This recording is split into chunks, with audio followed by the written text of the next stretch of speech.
مصر ستقسم في المستقبل. ولا حد يجرؤ. عاطفة اللي تقولوا عاطفة ولا مستنادة بص يا للعلم؟ باشا، تفضل. دايما الحق من غير قوة بلطجة، الحق من غير قوة ضعف، والقوة من غير حق بلطجة. انت عندك حق، دي بلد 7000 سنة أكثر، وعندك جيش قوي وعندك شعب عظيم لا يجرؤ بني آدم يقرب منه.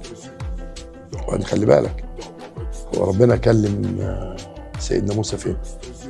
في مصر. هو سيدنا يوسف كان نبي فين وخزائن مصر؟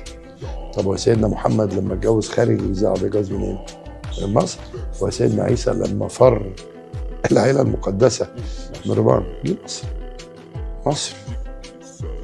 هو سيدنا إبراهيم اتجوز منين؟ مصر بلد عظيمة. الله يحفظك. شكرا.